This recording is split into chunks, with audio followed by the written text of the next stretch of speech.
she said at one point that she couldn't make any bigger payment, and then one of the salespeople said that she should stop paying her Medicare to pay for the car. So, and they're filing a lawsuit against Holmes saying that this under a new consumer fraud law that was passed in July. Is that consumer fraud or just good salesmanship? See, they didn't. I don't really know how you're going to convince a jury, or maybe it's not going to be in front of a jury, but it's going to be tough to convince anybody that you were really that. You had to have been physically forced to sign it. Yeah. There's pressured, and then there's physically or misled, anything like that. But she seems to have a pretty good take of what they were doing.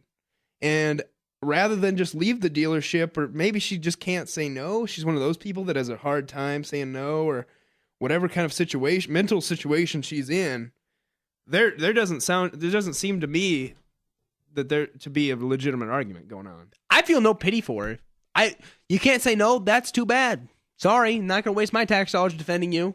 Have somebody else take in your car. Why would you? I don't get how. I mean, it's bad ethics. First of all, she's getting her car fixed at a dealership, so she's not a very smart person to begin with. But yeah, side comment. Ethically, this is really stupid and really bad, but legally, they just were doing their jobs. I mean, he's a greasy slimeball, salesman. That's what he does. Car dealership. That's what he does. I mean, I feel no pity for her, and tough luck, lady. I guess enjoy your new car. I guess we're in agreement. Would you like to take us into California's consideration of ban on divorce? Jeez. Yep. Till death do us part. Is that really what you want in California? That's kind of the tagline. A guy is there's John Marcotti. I don't know. It's a weird name. Is trying to be satirical while getting a message across in California.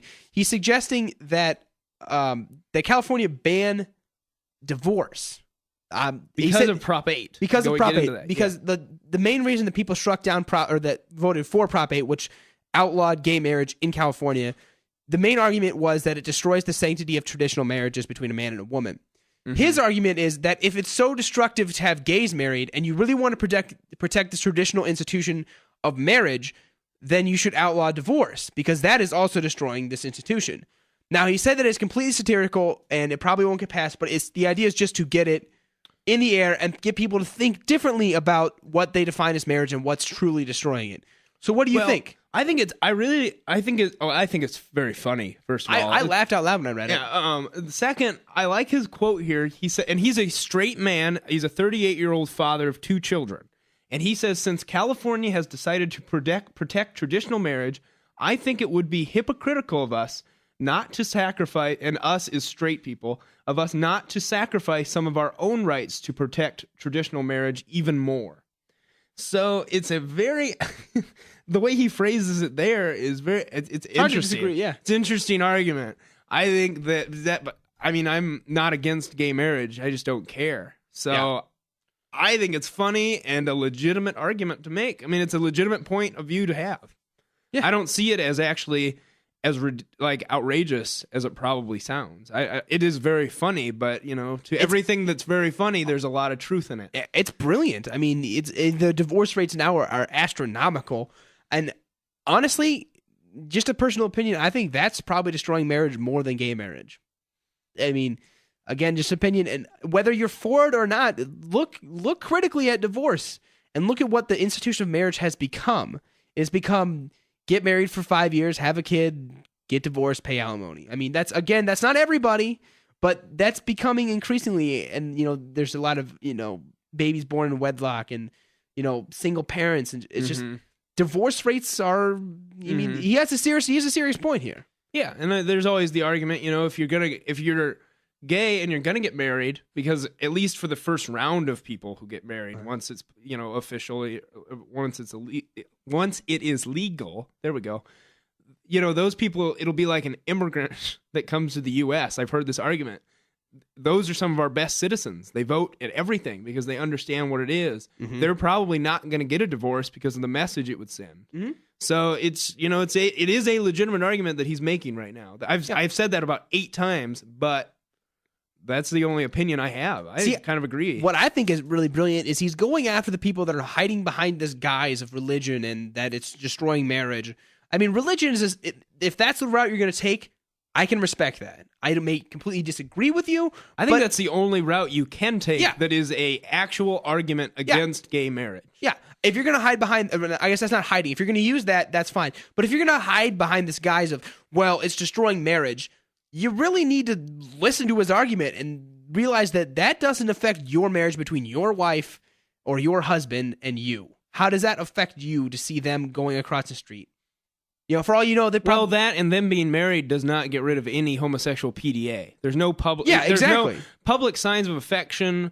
All the junk that you don't like to see, you won't have to. Isn't going to go anywhere. I mean, it's still going to be there whether or not you approve it. It's purely about rights. Yeah. It's purely about them being able to see their significant other or whatever when that significant other's in the hospital, and they can't they have to be identified as like a legal spouse or whatever to get in there. Yeah. I just don't. I think it's good, and he's a very creative way of tackling this problem. I think it's hilarious. Kudos to you, sir. Yep. All right, we're gonna go to a song, and we will be right back after this with the weather. All right, welcome back to Informavores. Here's your weather update. It is mostly cloudy, and it is 37 degrees. I wish it was 70 degrees. Oh, yeah. 37 degrees outside, and then we still have a 17-mile-per-hour wind, which makes it feel like 23 degrees. That's what all the people say. There we go. All right. And it's going to snow tomorrow with a high of 36 degrees, and then it'll probably feel like 21. We're going to go into our next topic here. North Korea. Always fun to talk about. Everyone's favorite country. Yes. Is to take a very interesting tactic. They apparently think their people are having too much success. The citizens of North Korea have experienced too much success from what I don't know. But and you know, the general public doesn't really know where they've gotten this money, but they've decided to change their currency. And their reason is and there's been actual riots, which is kind of nice. I mean, it's good to hear that the people of North Korea at least are willing to step up against it. The riots have been quelled, and all of the businesses were shut down for Monday, and a curfew was ordered, to quell any kind of potential trouble. But what they're doing is they're changing their currency. I found it. From won bills to won notes. Oh, my goodness. Yes. Big change. Yes. But what it does is big. Yes, very much. It removes all of the wealth because it's government-run banks, and it completely changes everything, and you can only exchange this money, and you can't use any of the old currency. It's completely wiped out now. It doesn't matter. The stores have actually been closed for the last week to reprice all of their items. Oh, okay. There we go. Yeah, and you can only exchange $40 at a time, and that's not more than once a day or something like that. It's like once a week. It's just $40 until they say you can exchange more. Yeah, so it's a way to keep their people permanently poor. And college students, Marcus said, you can only get $9. $9 for college students. You think that they get in trouble? I guess shafted. Yeah. Although if you live in North Korea, yeah. Normal. So first of all, the first question under this is, what does this mean for the global economy? I don't think it really has an effect on it. I would say it has zero, because North Korea doesn't deal with anyone. It'll affect their economy drastically. It says it would in effect lop off 2 zeros off the end, requiring 1,000. So basically 1,000 of what their dollars are would now be worth $10. Yeah. So they're trying to make North Korean currency matter. But apparently, they have to trade with someone first. Yeah, it's going to be the same thing that's going to happen. I think it's probably their cause is probably to decrease inflation. I mean, I guess it's to decrease inflation, but I think it's a terrible idea. They're just what they're going to do. It's a good idea for their government because it's going to keep them in power. But I mean, if there's unrest, which is rare, my understanding is that that's very rare in North Korea, that there's an actual riot. That's serious. That may have been a bad decision. Everything Kim Jong-il does is a bad decision. All right, point well taken. Let's move on. Every to the time next he topic. breathes is bad. All right. Which do we want to talk about? We got a couple presidential articles. Which one do we want to go first? Let's start with our basset hound cheeked friend Lou Dobbs. This makes me laugh. This is so sad and pathetic. Well, for those of you who don't know who he is, Lou Dobbs is he's still on the air.